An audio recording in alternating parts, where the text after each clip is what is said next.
Hello and welcome to the Viktor Frankl Meaning Academy podcast. I am Dr. Daniel A. Franz, more commonly just known as Dr. Dan, with my good friend, Rabbi Dr. Baruch B. Halevi. B, it's been a while, man. I have missed you terribly, and I think our audience has as well. How have you been?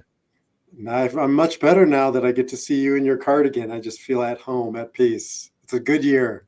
It's a good year. Yes, I had to start the year off with the cardigan. No, not just any cardigan, B, but the dude himself, the great, the big Lebowski.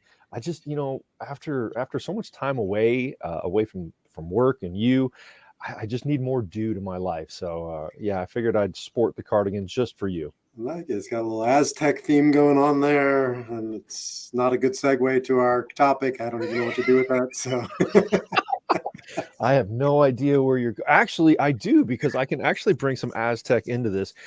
Today's theme has a lot to do with a lot of things you and I have been paying attention to these past couple weeks. For me, just many people know I read Drunk, How We Danced and Sipped Our Way to Civilization by Edward Slingerland, and then just finished up, like just yesterday, Mora Rescue's the, oh my goodness, I forget the infinity, the immortality drug. It has a lot to do with these substances throughout history and how civilization and particularly religion may have been influenced by substances of the past 1,000 years.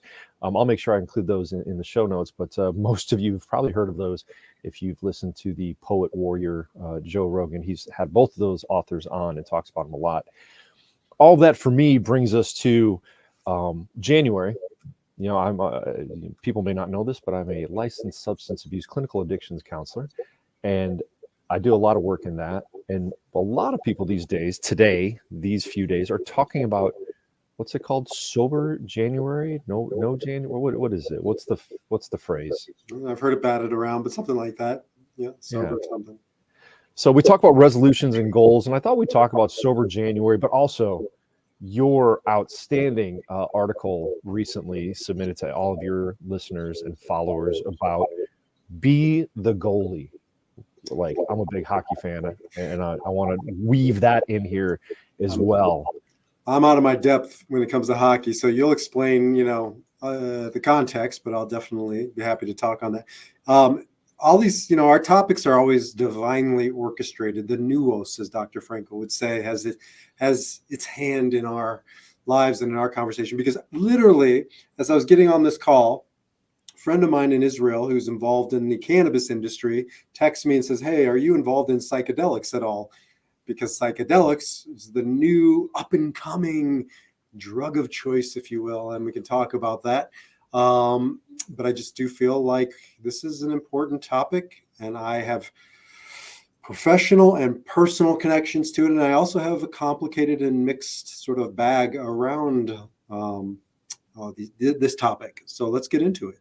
Yeah, I think as a culture, it's particularly in the U.S., we have a complicated and mixed bag of thoughts and feelings and policies around substances. Many people who know me and have heard me talk about this know that you're right. Psychedelics are coming up. We are currently in the second year, I believe, of a FDA approved protocol and training for therapists to become psychedelic. How's that go? Psychedelic assisted therapy providers, which in my understanding basically means you get to sit in your office and watch somebody trip. I've looked into it. It's a fairly expensive year-long training program by one of your favorite universities. Has this Naropa University, but also several other outfits are providing this, but no prescribing possibilities as a therapist or the doctor that I have, or you as well. But we would get to sit and watch people. And I believe it's ketamine has been online for a couple of years for the treatment of hard to treat depression and PTSD. MDMA, or more commonly known as ecstasy, will be available here, I believe, this year. And psilocybin is, the magic mushroom itself is in the final stages of testing and FDA approval. And as we know, there are many, not many, there are a few areas in the U.S. where it has now been legalized. What do you think about all that? What from a logotherapeutic perspective? Let me give some context before we get into the logotherapeutic, because I have been professionally involved with the cannabis industry. 10 years ago, I started a cannabis company while I was a rabbi. That went over like a lead balloon. Wow, hold. I'm gonna have to. It's gonna take me some time. I'm gonna do some therapy with myself on that one. A rabbi in the. What does it mean to start a business in the cannabis industry? If you don't mind me asking. Sure. So cannabis has been legalized here. I'm now in Colorado. At the time, I was in right outside of Boston, but it was legalized here in Colorado over 10 years ago. In 2014, Massachusetts passed. I think it was 2014, passed legislation to make it legal for medicinal purposes. And it was structured in every state differently. Well, the way it was structured in Massachusetts was as a nonprofit and medicinal purposes. And I was looking for a new way to both generate revenue. I was very interested in financial models that are sustainable and responsible. That's a whole other topic we should do sometime, because I don't believe nonprofit model is sustainable. I don't think it's ultimately responsible, at least the way it's currently presented. And I was responsible for a very large nonprofit called the Synagogue. And I was looking for ways to generate revenue and also to promote the state of Israel. Because Israel is the birthplace of medical cannabis. It was born there in the 1950s by a professor named Raphael Meshulam at Hebrew University, who discovered what is now called CBD, separating THC, which is the hallucinogenic aspect, from the quote unquote therapeutic aspects. We could argue this conversation, CBD. And voila, medical cannabis was born. And so Israel has most of the cannabis R&D in the world. It's by far the leading edge of all things cannabis, medical cannabis related. So I brought together a bunch of investors, and we formed what was called then Sira Naturals, still called Sira Naturals. And it was a cannabis company that was going to be growing cannabis, selling cannabis, and using those profits, as I call it, for conscious cannabis to do good in the world. And so that's what we did. We ended up taking it public and selling it. And it didn't do as much good for the world as I would have hoped. It did a lot of good for a lot of people's checkbooks. And that was a little disappointing to me. But the bottom line was I got a master's level degree education in the world of cannabis. That's my story, and I'm sticking to it. Whew, wow. I've been meaning to ask you about that one for a long time, so thank you.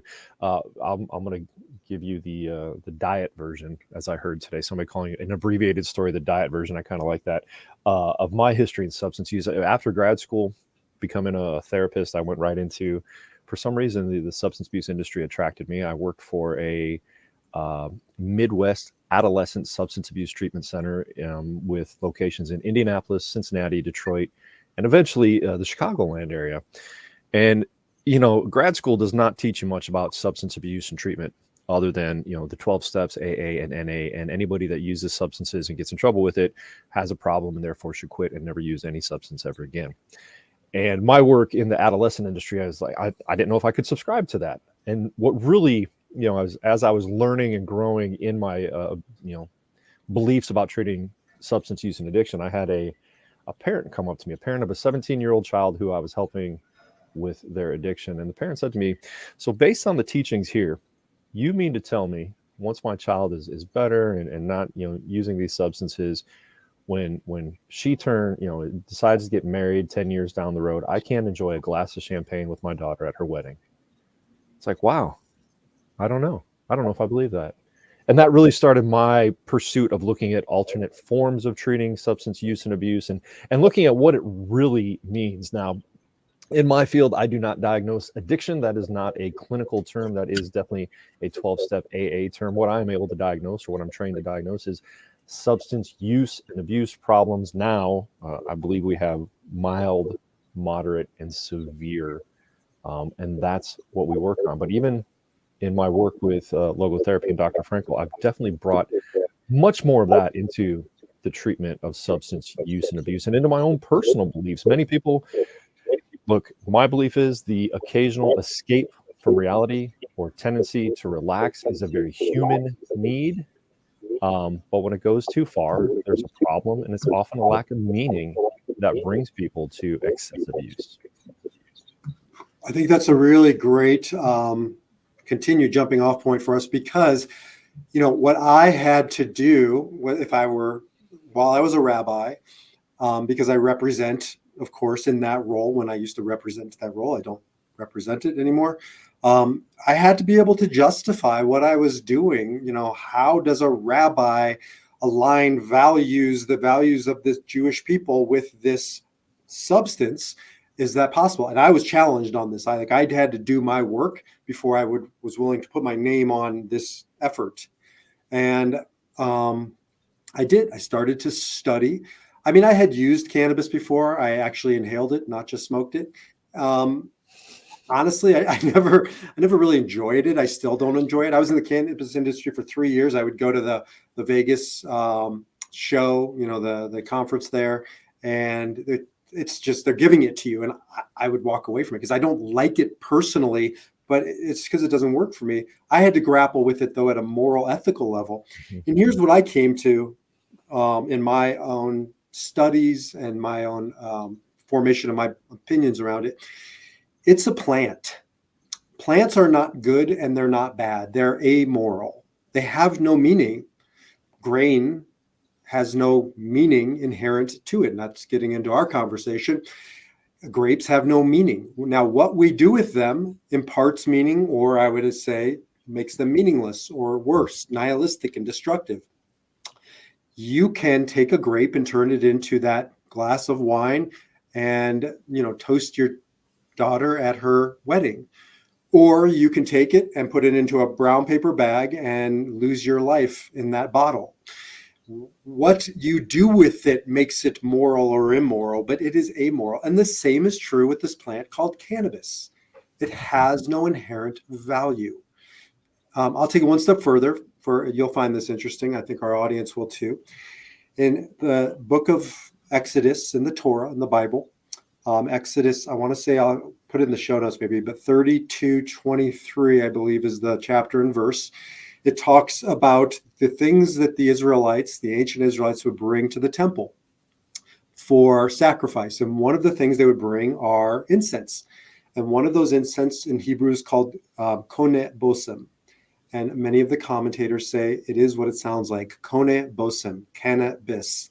Cannabis was part of the sacrificial system, part of the ritualizing of this process. It shouldn't be that shocking, because if you look at Native American traditions or other traditions, they use plants in their ritual process, in their medicinal process. And I don't think most people realize most of what we're putting on our body that we call medicine began as a plant. It's been synthesized, it's been changed, but it began as a plant. So to me, that's the starting point, as opposed to starting with, it's bad, it's good. That is a simplistic worldview that doesn't work when we're trying to talk about legalization, when we're trying to talk about consequences and a responsible adult use, right? And I love that you're, as a therapist, clinically trained, you're asking these questions from that vantage point. Let's get nuanced around these conversations. Well, and I don't think we can move forward without being nuanced and looking at that. The differences there. The Immortality Key was the book I'm referencing, and it goes back even farther. So if we think Exodus, what's Exodus? 4,000 years ago, something like that, 5,000? Yeah, give or take. Yeah. Come on, man. I expect an expert like you in this. You were a rabbi, right? I've been doing my logotherapy thing for too long. When was Moses born? So the Immortality Key goes back. So there's a site in Turkey, Göbekli Tepe, I believe, that they're finding evidence, I believe it was 12,000 years ago, of the use of grains and hallucinogenics, not just cannabis, but different psychedelics. Ergot was a common one. There's a lot. I mean, get into that book. It's fabulous. There's a lot of history that goes back over 10,000 years, right? And so I've been saying this in classes I teach, but as well with clients. Human beings have been using these substances. Indigenous people have been using the substances, the plants local to them, for thousands of years. What's the problem? Why do we have a problem with it today? Well, the problem goes back about 100 years ago, when some of this stuff was still legal. You know, you could go down to the corner Walgreens, you could get a little vial of opium, and you'd get a little tincture, and you could use that. Cocaine. Come on, guys. We all know this. Why is Coca-Cola called Coca-Cola? Because it had cocaine in it from the start. These substances were appropriate and approved and legal, but we started to see problems in society. We started to see people over drinking. We started to see people with the brown paper bag laying in gutters. And so, what happens when there's social problems? Well, the government feels it needs to step in because we weren't taking care of it ourselves.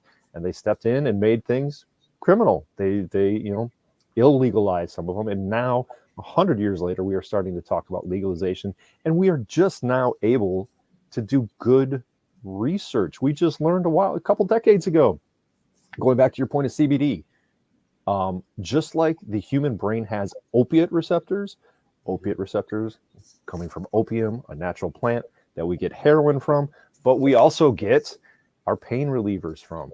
Those things that help us to alleviate pain after oral surgery, after injuries, things like that. We have opiate receptors in the brain. We also have endocannabinoid receptors in the brain, receptors meant to receive the different components of CBD. And it's believed to be highly helpful in different regulations of the respiratory system, appetite. We're just now learning about this because we're just now open to do research. And, we're not even touching on, and I don't want to touch on the social implications of all of these things, because I was involved for 2 years, South Central Los Angeles. After we sold the cannabis company, I wanted to stay in the cannabis industry and do good and take this plant and make it become a catalyst for positive change and reparation. And so I was involved in cannabis social equity. Now I have different feelings a few years later about what that means. But at the time, anyways, I learned a tremendous amount about the war on drugs and the consequences to particular populations, particularly the African-American population here in America, and the devastating impact of the war on drugs. So, again, we don't have to go down this road, but there are deep implications, consequences for us not being sophisticated and not zooming out and looking at this thing holistically, legally, and from a pharmaceutical and medicinal and regulatory perspective, all these things. But that's getting into our conversation of meaning, right? Meaning isn't just this blanket statement. It's meaningful, it's meaningless. I see people who smoke way too much and they go beyond the point of meaningfulness. I see other people who use it in a context that is deeply meaningful. I just counseled a woman yesterday who's using it as part of her cancer protocols, right? It's deeply meaningful because she can't eat without it. And it gives her an appetite so that she can fuel her body and have a fighting chance at this thing. Again, context and intention. These are important pieces of any conversation. I don't care what we're talking about. Is it meaningful or is it meaningless? Well, and the proof over the past thousands of years is people use these for religious experiences. Many of these substances are believed to put us in touch with that we don't, with ultimate meaning, as we call it, with God, with the afterlife, with different things. And that's got to be meaningful. But because so many substances were criminalized, we turned out to find them as meaningless. And I will go down that path for a little bit because there's a great book called Chasing the Scream by one of my favorite authors, Johan Hari, which generated a Hulu movie a couple years ago. I believe it was The People versus Billie Holiday. Billie Holiday was a famous blues singer in the 1920s and 30s. After the U.S. had the failed attempt at prohibition, and then we said, okay, sorry, didn't mean to take your alcohol away, you can have it back. There was a gentleman by the name of Anslinger who was responsible for breaking into taverns and speakeasies and dumping everybody's alcohol out. When he realized he was about to be out of a job because prohibition was no longer a law, he said, man, I've got to find a boogeyman. And Mr. Anslinger was a notable racist. He knew the African-American culture, especially musicians, use cannabis, and he targeted them with great intention. and actually drove Billie Holiday herself to an early death. But he was responsible for movies like Reefer Madness. He was responsible for all the policies that criminalized marijuana just because he wanted a job. Now, according to the book, I would recommend you read the book, Chasing the Screen by Johan Hari, or check out the movie, The People versus Billie Holiday. Form your own opinions. But we have an interesting history over the past 100 years of taking these things and saying they're illegal, but we don't know why or how. And when we look at indigenous people over thousands of years, they didn't need it to be illegal. So, and from a logotherapeutic perspective, I'm a libertarian on these types of issues. You know, I have a complex sort of political mindset, as do you, and probably most of our listeners. Like anything else, it's rarely for me is it black or white, either or.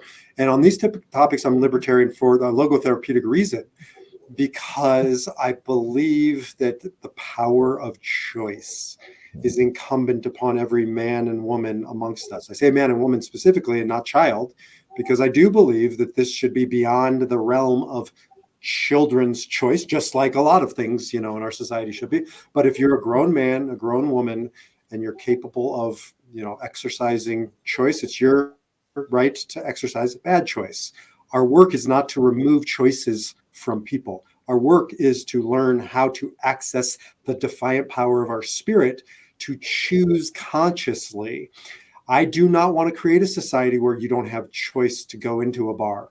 I want to create a society where you choose why you're going in and when you're going in and how you're going in and getting out of that bar. That to me is logotherapy. You are such an ageist. Why shouldn't children be allowed to use these substances? B, what's wrong with you? And I say that jokingly because there's very good scientific reason. Children, and I have to talk to a lot of adolescents about this, right? Like, hey, when you're older, that's up to you. Make a responsible choice. But during those phases of critical brain development, we do not, you know, there's enough garbage in our environment that's altering brain development in adolescence. We don't want to add further substances. Yeah, responsible choice. It should be, you know, right? We talk about choosing meaningfully, choosing responsible, your ability to respond. And that should be with substances as well. There can be great benefit in some of these. We're not quite sure what, because we haven't been able to do research for 100 years. Certain things are still, you know, and I have to say this all the time, certain things are still illegal in certain states, and you should not break the law in your state or your wherever you're at. But there are times when you're not there that trying to learn about these things, even reading about them, even watching movies, reading books, can be helpful and can inform responsible decision making. And when government, again, this is more political than probably we want to go, but when government oversteps and starts taking away choices from, you know, from this, but even trivial things. I remember as of 10 years ago or so in New York City tried to ban big gulps to you know, to crack down on diabetes and obesity. No, you know, that you are stripping human beings of their one and only true power. So yes, I ban big gulps in my house, right? Because I don't want my kids, I mean, literally no, but we don't go out of our way and buy them. If my kids sneak a big gulp, right, they're not going to get grounded. But we believe our kids don't have the right to determine their diets, right? You know, completely. If they did, my son would just eat donuts all day. So there has to be some parameters, but not by the government. And certainly not to that extent. Yeah, has to be a wide sort of a berth of parameters, but within that, there's got to be a lot more room for people to exercise choice and to exercise bad choice. Or maybe a better way to say it is not to exercise their choice and become addicts. And to me, that is a necessary side of the flip side of choosing. Is the addiction piece. Absolutely. You know, why does the government step in to regulate things? Well, when they feel, those people that we elect feel that we are not responsible enough to make our own decisions, or we're behaving irresponsibly, right? So when the big gulp, what I like to refer as diabetes in a cup, was banned, like they felt like, well, you know, the cost of diabetes was becoming too much in New York, so we're going to regulate. No, you gotta allow people to choose, because much like prohibition, much like the black market cannabis trade for the past 100 years, Human beings will choose either way. And, there's different ways to handle that. There are different countries. Portugal's one that decriminalized everything and is really happy with the results. They take that money and they put it towards treatment of those people that either, try something and can't choose responsibly or fall off the rails. But in the end, you're right. The greatest thing we have as human beings is our ability to choose, and we even get to choose poorly, unhealthy, irresponsibly. And when those choices happen, thank goodness there are professionals, there are medical doctors trained in diabetes, and there are substance abuse therapists like me and other people out there to help. But in the end, it's still your choice whether you want to listen to your MD about your diabetes. It's still your responsibility whether you want to get help for your substance use and abuse. It's still your choice. And, in our world of binary, either or, black or white, we do a disservice when we treat things as all or nothing. Now, I know addiction has, complexities with that, because it's the woman who came to you and said, does this mean I can't make a toast with a glass of champagne at my daughter's wedding? Right? But I think we really have to unpack that one statement, because I don't believe in all or nothing.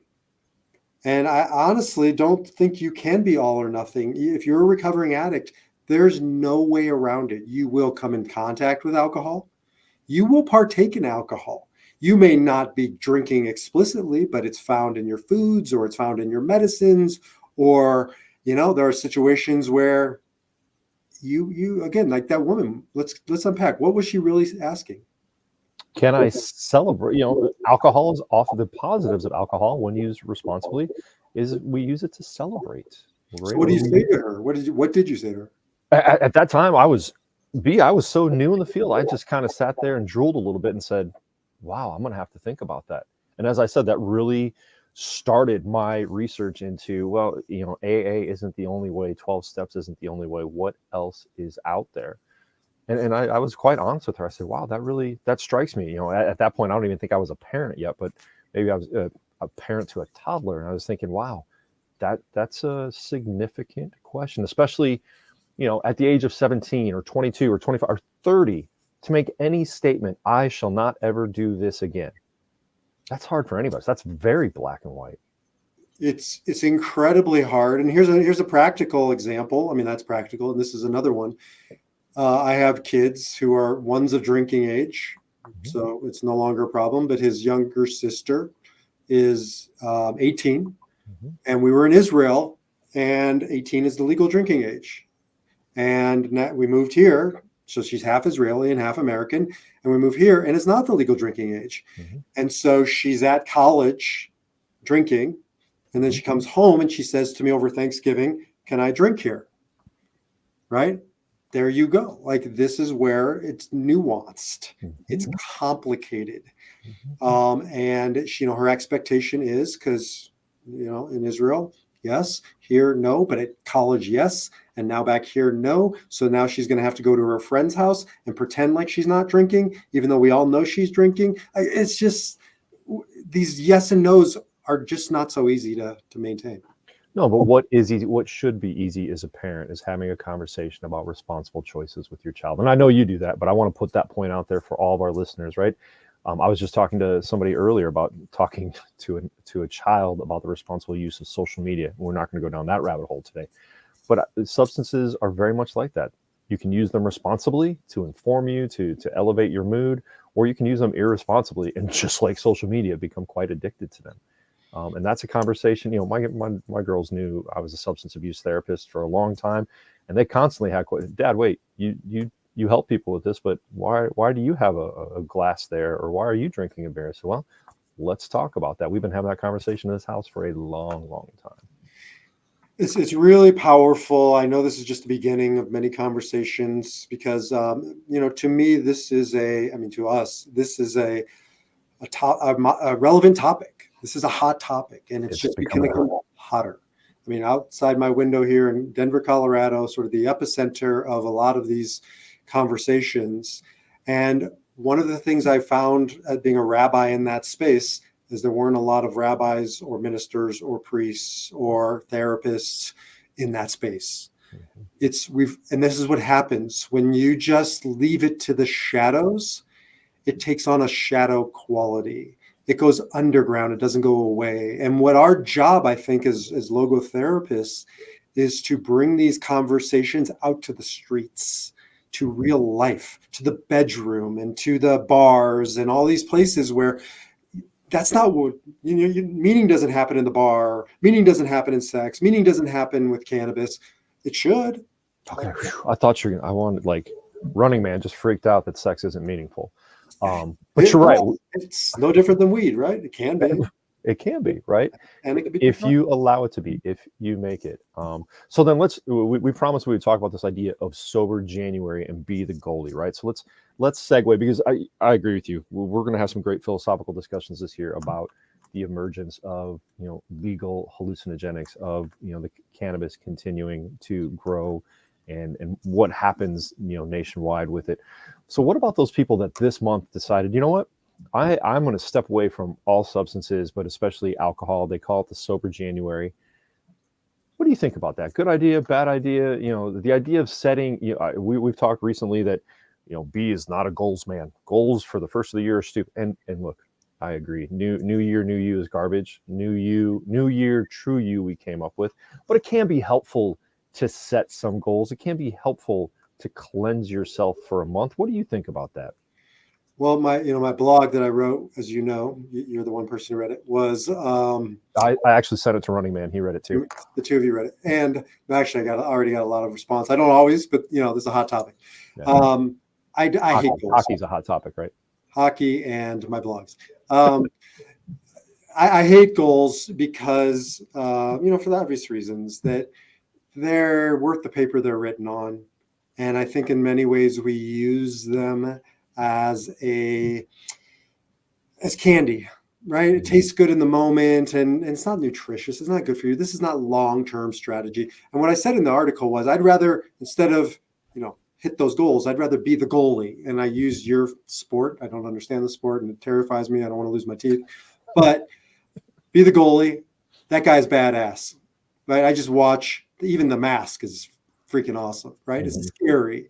And he's just armored up. But what is he doing it for? He's taking those shots on goal, one after the other. And I want to be that guy, right? And my point in it was, the goals are going to fall through. I don't care which freaking goal you set. You're going to fail in some way, shape, or form eventually.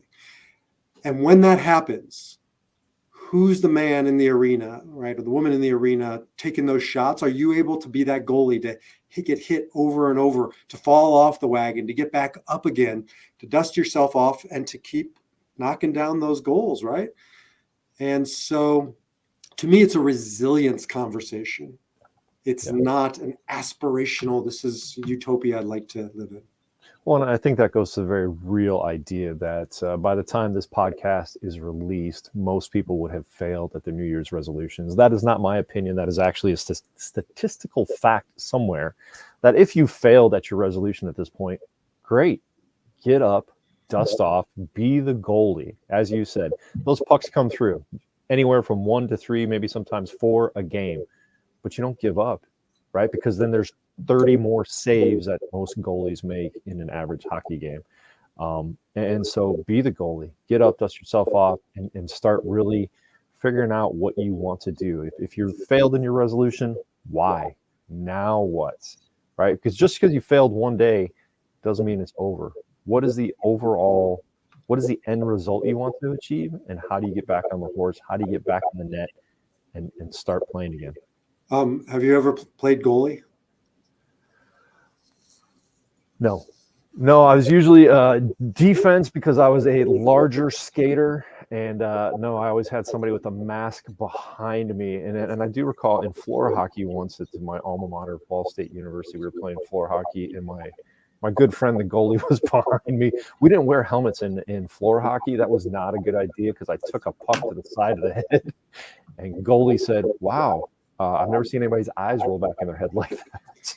I mean, that obviously hurts, but I would imagine it still hurts getting hit by 100-mile-an-hour puck even with the padding?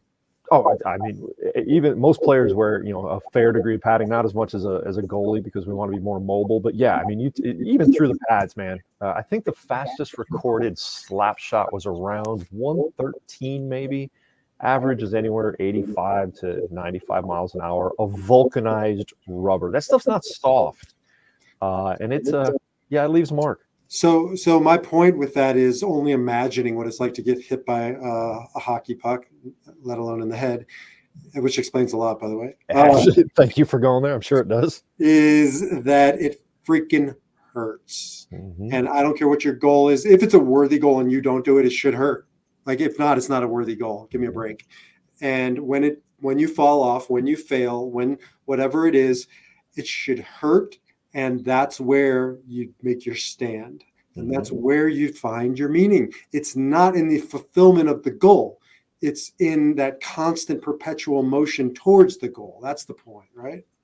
Absolutely. I will tell you one way it hurts. I'm in a little men's accountability group starting at the beginning of the year to hold each other accountable for different goals. And one way I saw this poor soul eviscerated for his lack of accountability yesterday. Horrible texts of shame and guilt and good-humored, right, male jabbing. But it was an important thing to realize, like, hey, if you're not going to do this, it's going to hurt. And we're going to help you feel that hurt so you get back up on the horse. It's so helpful to have people that hold you accountable and you can be accountable too. It's great to have a team around you, just like a goalie, to say, hey, good job, or can you maybe stop those from going through the net a little bit more often? And at the very least, pick yourself back up off the ice and do it again, right? Absolutely. And if you need help with that, keep in mind the Viktor Frankl Meaning Academy is starting your search for meaning in just a couple of weeks. We will launch the first week of February. You can sign up at any time. The launch is really just our meetings with us, but the evergreen content will have the curriculum we're recording videos for. The learning library has got its first few videos ready to go. The community should be up here soon. Jump on, go to themeaningacademy.com, find out more about it. And you can always contact me or B or Elise to ask questions about it. And remember, right now, the low introductory rate of $49 a month. My goodness, you get the three of us twice a month, plus all of our other goodness for less than $50. That's like less than a couple hockey pucks. Come on. Actually correct. So since the running man already passed out because we're beyond his range, we can just go. We're passionate about this topic, B. We can go just a moment longer and tell our audience that we restructured it. We sort of market tested it, I guess, if you will. And what we heard was that people want more fluidity in and out, and just sort of being able to not to commit long enough to get started, but not so long that it's a marriage. And that's what we want to provide. You just come in for a month, check it out. We're going to be marching forward along a curriculum, but every session stands alone. And so you'll get what you need in that particular session on our online conversation, and you'll take it from there. But just jump in February, join our conversation of meaning seekers. As we continue these conversations, if you like these conversations, we're just going to be riffing together starting February 7th, I believe. February 7th, that will be our first morning. It's actually noon Eastern. Yeah, so our beta test, right? We did these meaning seekers, meaning masterminds a few months ago, and they were awesome. I had a blast. You seem to have a blast. I know Elise had fun when she's there, but the people that came in really seemed to gain a lot. And so that's what we're extending in your search for meaning, is this idea of, first of all, look, if you've listened to the two of us long enough, what logo nerds we are. And this is really our opportunity to totally nerd out, record. I mean, I've got outlines for probably a dozen lectures and more forming. B has, we've put together an amazing 24 module curriculum for your personal search for meaning. You can do it yourself. It's all self-guided with our support every other month. But that was the one thing, these meaning masterminds, the one thing we picked up on, we are craving, people out there are craving community. And that's really what we wanted to put together, not just a couple logo nerds ranting about how amazing Dr. Frankel is and all these other things, but an opportunity to connect with other meaning seekers. And so we're going to have a platform that you can connect on anytime, 24/7, chat with me, B, Elise, whatever faculty we bring on. We're excited about it. So hopefully you are too. Last thing I'll say, and if you've listened thus far, you'll respond to us. Which term do you prefer? Do you prefer to be like Dr. Dan and be a logo nerd, or do you prefer to be like me and be logo chic? I'm not going. I'm not going with logo nerd, buddy. I'm not doing it. That is that sexual 8-hole coming right out. I'm a logo chic. That's awesome.